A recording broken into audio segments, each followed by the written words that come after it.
నమస్కారం. ఘంటారావానికి స్వాగతం. ముందుగా ప్రధాన అంశాలు. 3 ఎమ్మెల్సీ స్థానాలకు కొనసాగుతున్న ఓట్ల లెక్కింపు. Nalgonda warehouse, Karimnagar indoor స్టేడియాల వద్ద కోలాహలం.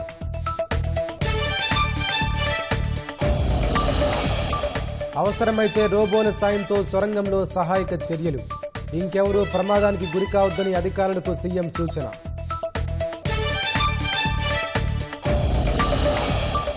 వైఫల్యాలను కప్పిపుచ్చుకోవడానికే విపక్షాలపై విమర్శలన్న హరీష్.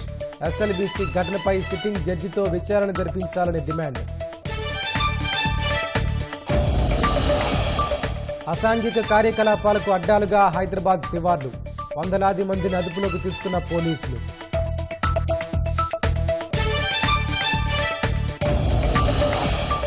లాస్ ఏంజల్స్లో ఆస్కార్ అవార్డుల వేడుక. ఉత్తమ సహాయ నటుడిగా కిరణ్, నటిగా జోయా సాల్దానా.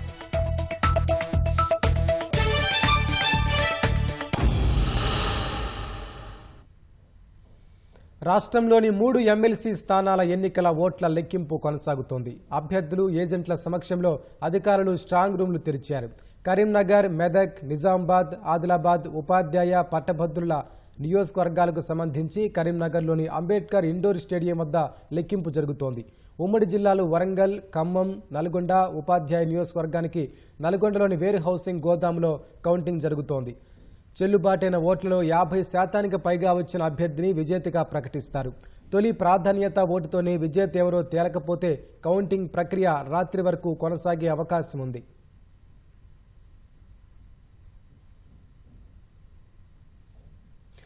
వరంగల్, ఖమ్మం, నల్గొండ ఉపాధ్యాయ ఓట్ల లెక్కింపుపై మరింత సమాచారం నల్గొండ నుంచి మా ప్రతినిధి ఈశ్వర్ అక్కడి నుంచి ప్రత్యక్ష ప్రసారం అందిస్తారు.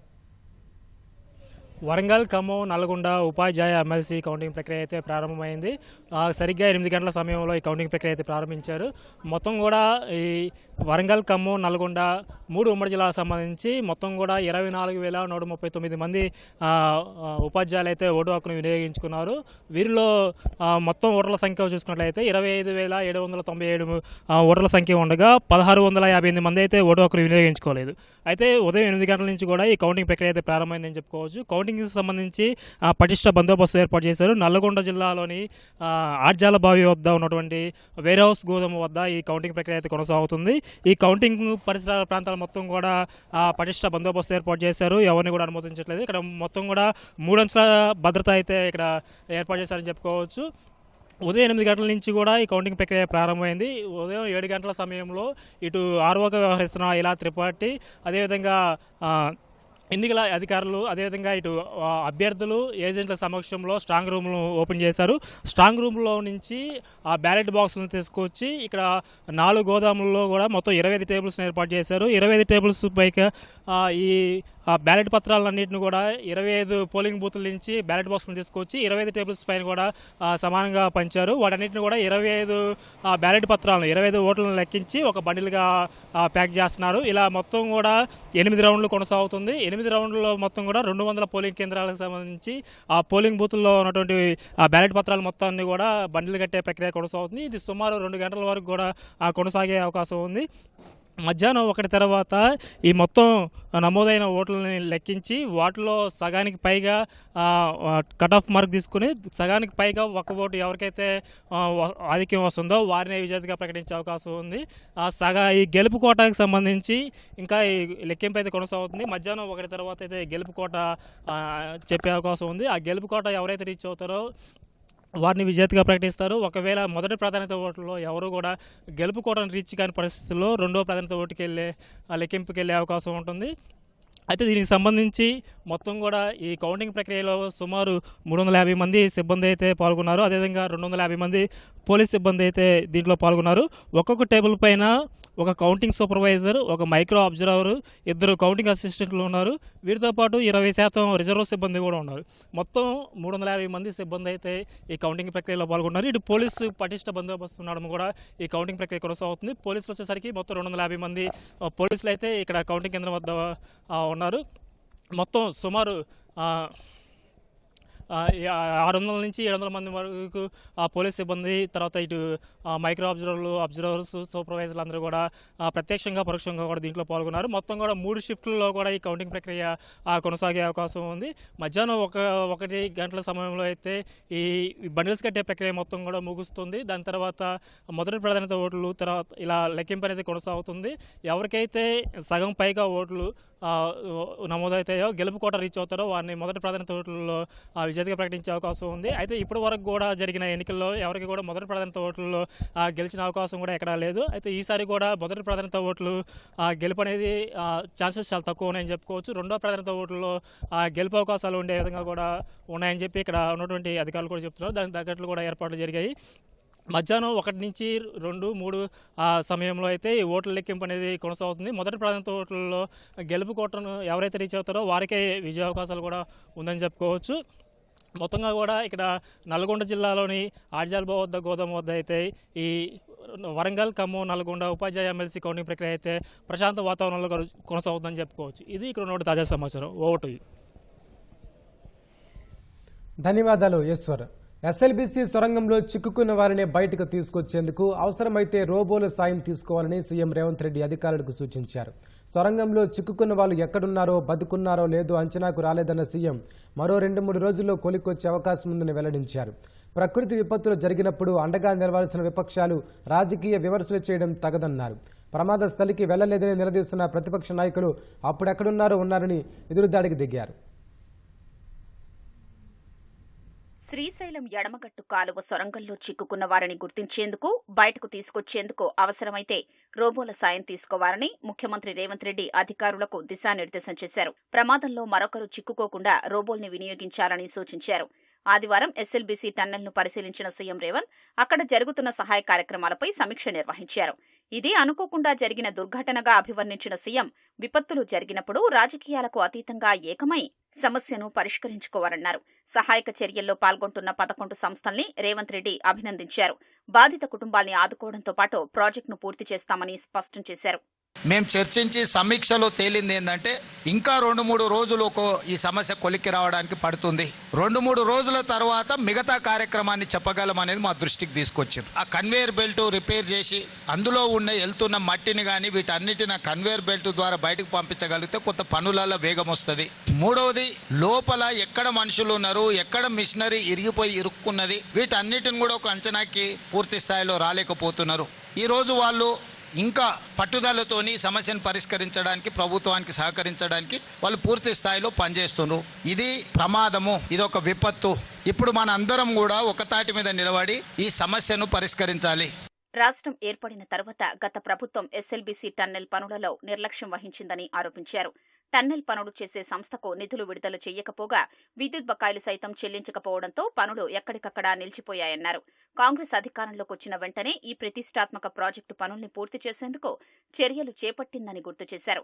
గతంలో శ్రీశైలం లెఫ్ట్ బ్యాంక్ పవర్ జనరేషన్లో ప్రమాదం జరిగితే ఎవ్వరినీ అక్కడకు వెళ్లనివ్వలేదని, ఆనాడు పీసీసీ అధ్యక్షుడిగా తాను వస్తే జైల్లో పెట్టారని దుయ్యబట్టారు. దేవాదుల, కాళేశ్వరం ప్రాజెక్టులో ఎక్కడ మరణించినా గత సర్కార్ విపక్షాల్ని అనుమతివ్వలేదన్నారు. కానీ తాము ఘటన జరిగిన వెంటనే మంత్రుల్ని పంపడంతో పాటు కేంద్రంతో సమన్వయం చేసుకుని అన్ని సంస్థల్ని ఇక్కడికి రప్పించామన్నారు.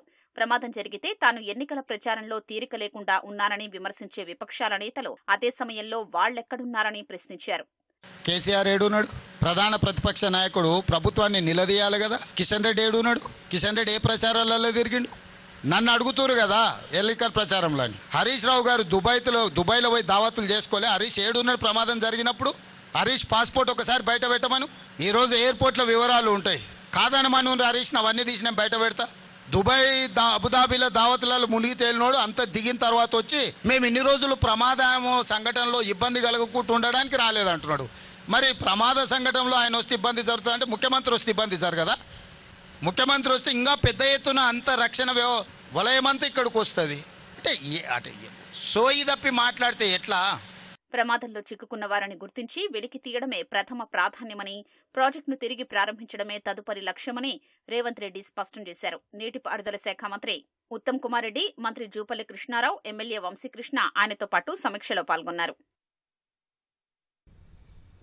మోకాలకి బోడిగుండుకు ముడివేసి మోసగించడం తన వైఫల్యం నుంచే దృష్టి మళ్లించడం సీఎం రేవంత్ రెడ్డికి అలవాటుగా మారిందని మాజీ మంత్రి హరీష్ రావు విమర్శించారు.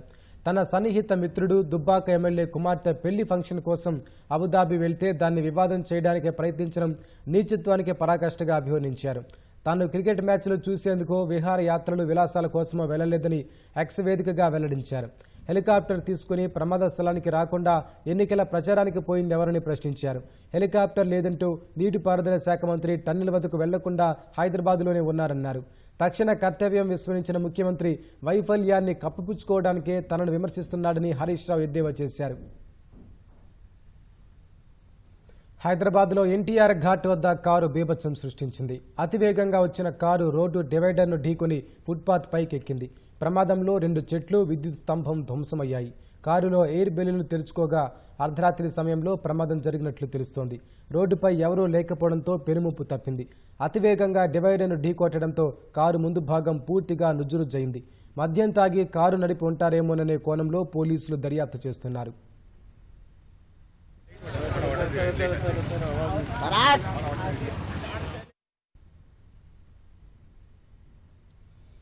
భారత కంపెనీలు గ్లోబల్ లీడర్లతో పోటీ పడాలని, సాంకేతికతలు, ఆవిష్కరణలు దేశ భవిష్యత్తు తీర్చిదిద్దడానికి ముఖ్య పాత్ర వహిస్తాయని ఉపరాష్ట్రపతి జగదీప్ ధన్కడ్ పేర్కొన్నారు.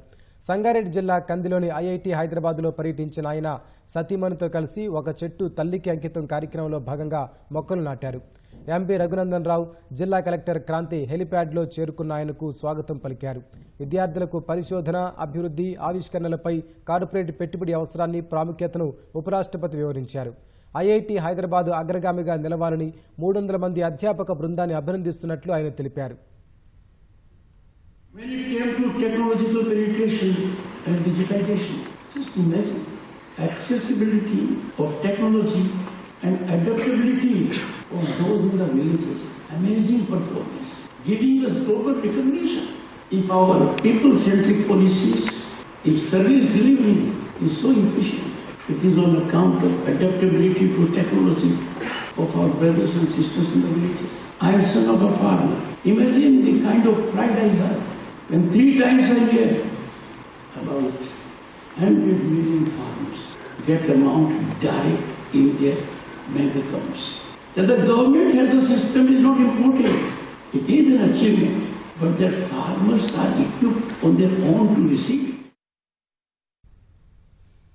దుద్దిల్ల శ్రీపాదరావు ఆశయాలను ప్రజా జీవితంలో ముందుకు తీసుకెళ్తామని ఉప ముఖ్యమంత్రి భట్టి విక్రమార్క వెల్లడించారు. ఆయన గురించి చెప్పడం అంటే కాంగ్రెస్ పార్టీతో పాటు గాంధీవాదం గురించి మాట్లాడమేనన్నారు. హైదరాబాద్ రవీంద్ర భారతిలో శ్రీపాదరావు 88వ జయంత్యోత్సవాలను రాష్ట్ర ప్రభుత్వం అధికారికంగా నిర్వహించింది. ఈ కార్యక్రమంలో డిప్యూటీ సీఎం భట్టి విక్రమార్కతో పాటు మంత్రులు శ్రీధర్ బాబు, పొన్నం ప్రభాకర్, సీతక్క సహా ఇతర ఎమ్మెల్యేలు, అభిమానులు పాల్గొన్నారు. శ్రీపాదరావు విగ్రహానికి పూలమాల వేసి నివాళులర్పించిన అనంతరం వివిధ రంగాల్లో ఆయన అందించిన సేవలను కొనియాడారు. వివిధ రంగాల్లో సేవ చేసి పేరు పొందిన వారికి శ్రీపాదరావు జీవన సాఫల్య పురస్కారాలను అందించారు. అనంతరం కార్యక్రమానికి హాజరైన పలువురు నేతలను శ్రీధర్బాబు శాలువాతో సత్కరించి జ్ఞాపిక అందించారు.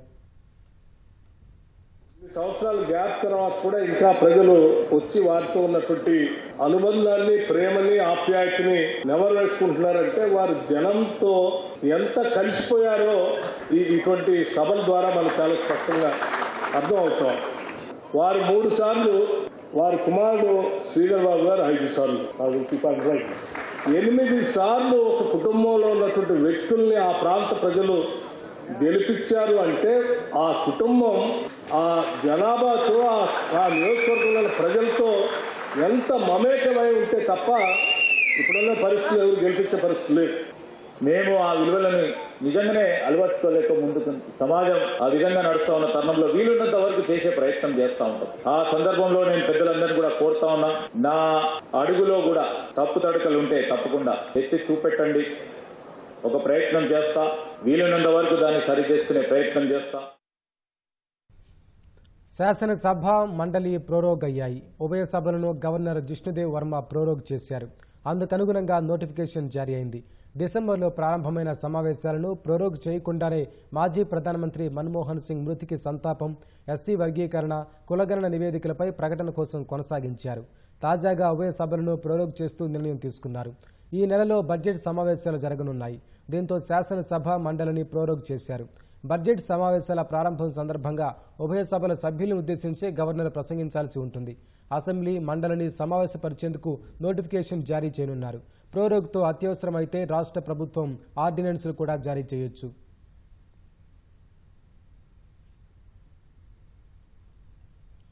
హైదరాబాద్ శివార్లు అసాంఘిక కార్యకలాపాలకు అడ్డాలుగా మారుతున్నాయి. ఇతర రాష్ట్రాల నుంచి ఉపాధి కోసం వచ్చిన వ్యక్తులు గంజాయి, మద్యం తాగుతూ నేరాలకు పాల్పడుతున్నట్లు పోలీసులు గుర్తించారు. ఈ నేపథ్యంలో 3 కమిషనరేట్ల పరిధిలోని నిర్మానుష్య ప్రాంతాల్లో ఎస్ఓటీ పోలీసులు మెరుపు దాడులు చేశారు. మత్తులో తూగుతున్న 100 మంది కూలీలను, అనైతిక చర్యలకు పాల్పడుతున్న ట్రాన్స్జెండర్లను పట్టుకున్నారు. శివారు ప్రాంతాల్లో వ్యభిచారం చేస్తున్న పలువురు మహిళల్ని సైతం అదుపులోకి తీసుకున్నారు. హైదరాబాద్ లో శాంతి భద్రతల పరిరక్షణకు పోలీసులు ఎన్నో చర్యలు చేపడుతున్నారు. లక్షల సంఖ్యలో సీసీటీవీ కెమెరాలు, కమాండ్ కంట్రోల్ రూమ్ వంటి వాటితో నిఘా పటిష్టం చేసినా ఎక్కడో చోట నేరం జరుగుతూనే ఉంది. ప్రధానంగా నగర శివార్లు అసాంఘిక కార్యకలాపాలకు నెలవులుగా మారాయి.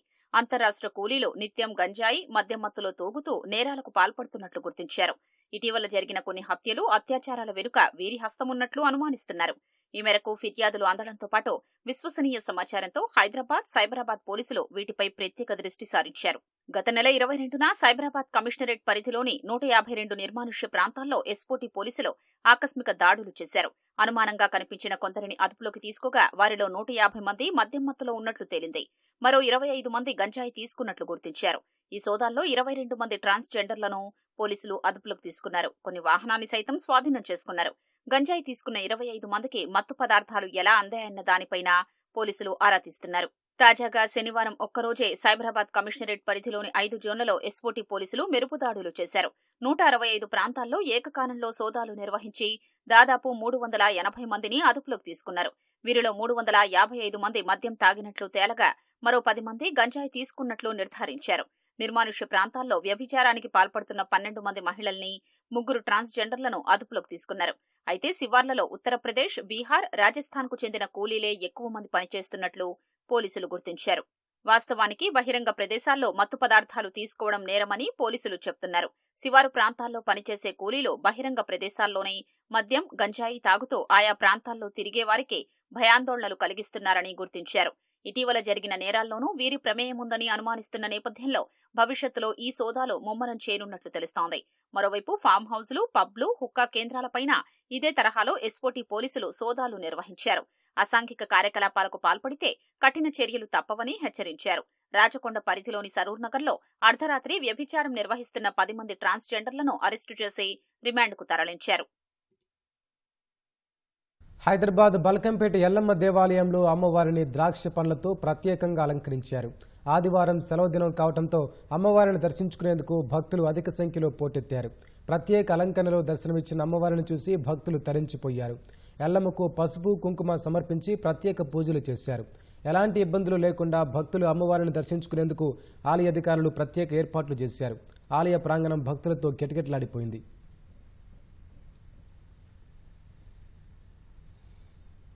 యాదగిరిగుట్ట శ్రీ లక్ష్మీ నరసింహస్వామి వారి వార్షిక బ్రహ్మోత్సవాలు వైభవంగా జరుగుతున్నాయి. ఉత్సవాల్లో భాగంగా 2వ రోజు భేరి పూజ మహోత్సవాన్ని అర్చకులు వైభవంగా నిర్వహించారు. మొదట ప్రత్యేక పూజలు, మూలమంత్ర పారాయణాలు నిర్వహించారు. దేవతాహ్వానం కార్యక్రమానికి పండితులు శ్రీకారం చుట్టారు. నరసింహుడి బ్రహ్మోత్సవాలకు సకల దేవతలను ఆహ్వానించే ఉత్సవాన్ని ఘనంగా జరిపించారు. రాగతాళములతో అర్చకులు సకల దేవతలను ఆహ్వానించారు.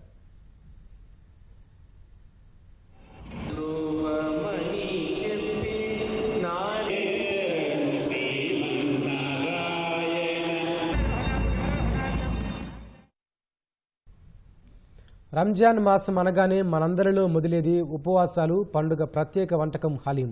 అంతేకాదు ప్రస్తుత రోజుల్లో పండుగ ఏదైనా షాపింగ్ అనేది సహజమే. కానీ అన్నింటికంటే రంజాన్ భిన్నమైనదనే చెప్పాలి. ప్రస్తుతం అందుకు సంబంధించిన కొనుగోళ్లు మొదలవడంతో చార్మినార్ పరిసర ప్రాంతాలు ప్రజలతో కిటకిటలాడుతున్నాయి. రంజాన్ మాసంలో భాగ్యనగరంలోని మార్కెట్లన్నీ ప్రజలతో కిటకిటలాడుతుంటాయి. ఓవైపు మండుతున్న ఎండలు, మరోవైపు రంజాన్ ఉపవాసాలు. ముస్లింలు పవిత్ర మాసంగా కొలిచే ఈ నెలలో ఎన్నో ప్రత్యేకతలున్నాయి. ఈ పండుగను నెల రోజుల పాటు ముస్లింలు ప్రార్థనలతో జరుపుకుంటారు. రోజంతా ఉపవాసాలు ఉండి సాయంత్రం వేళ ఉపవాసం విడిచి ఆహారాన్ని తీసుకుంటారు. కావలసిన వస్తువులన్నీ కొనుగోలు చేస్తుంటారు. రంజాన్ మాసం రావడంతో హైదరాబాద్ పాతబస్తీ పరిసరాల్లో సందడి వాతావరణం నెలకొంది. వివిధ రాష్ట్రాల ప్రజలు ఇక్కడికి వచ్చి కొనుగోలు జరుపుతుంటారు. ప్రజల రాక నేపథ్యంలో పోలీసు, మున్సిపల్ శాఖ ప్రత్యేక దృష్టి సారించింది. నెల రోజుల పాటు ఉపవాసాలు, ప్రార్థనలు, దానధర్మాలు చేసి అత్యంత నియమనిష్టలతో ఉంటామని ముస్లిం మత గురువులు చెబుతున్నారు.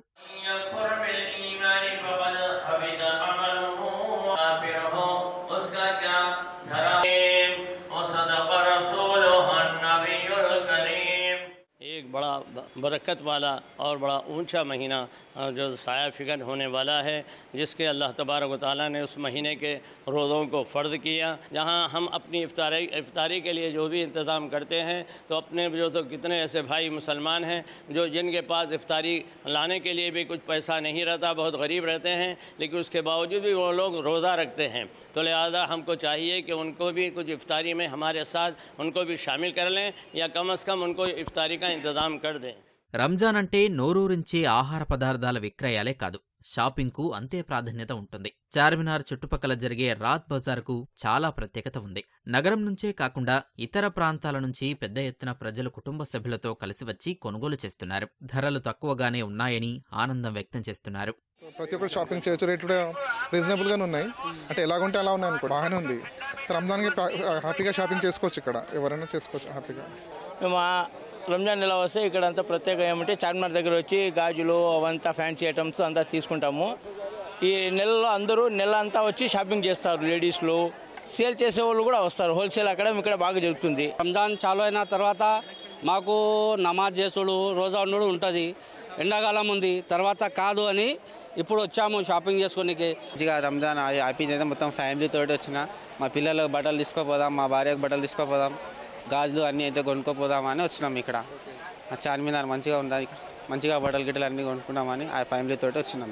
कपड़े खरीदे, टोपी खरीदे, बच्चे को जूता खरीदे, यही सब सामान खरीद के जा रहे हैं अपना. రంజాన్ మాసం ప్రారంభం నుంచే పాతబస్తీలోని ప్రాంతాలన్నీ షాపింగ్ స్టాళ్లతో సందడిగా మారాయి. माह रमज़ान का चांद अभी नज़र नहीं आया है. रमज़ान का चांद नज़र नहीं आया अभी, तो जो है ना लोग बहुत ज़्यादा है मार्केट में. अभी रमज़ान की रौनक अभी से दिख रही है. రంజాన్ పండుగకి మంచిగా నడుస్తుంది ఇక్కడ గిరాక్. మామూలు అయితే రోజు తక్కువ ఉంటుంది, రంజాన్ నెలలో చాలా మంచిగా ఉంటుంది గిరాక్. అగ్వా ఇస్తారు చార్మినార్ కాడ. చెప్పులు, గాజులు, మెడలు అన్నీ మంచిగా ఉంటాయి ఇక్కడ, హోల్సేల్ రేట్ ఉంటాయి. లాస్ ఏంజల్స్లో ఆస్కార్ అవార్డుల ప్రదానోత్సవం జరుగుతోంది. ఉత్తమ సహాయ నటుడు కిరణ్ కల్కిన్ ఎంపికయ్యారు.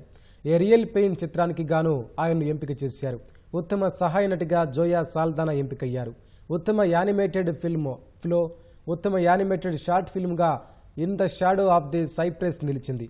ఉత్తమ కాస్ట్యూమ్ డిజైనర్ పాల్ తేజ్వెల్ సత్తా చాటారు. ఉత్తమ ఎడిటింగ్ విభాగంలో సీన్ బేకర్ను ఆస్కార్ అవార్డు వరించింది.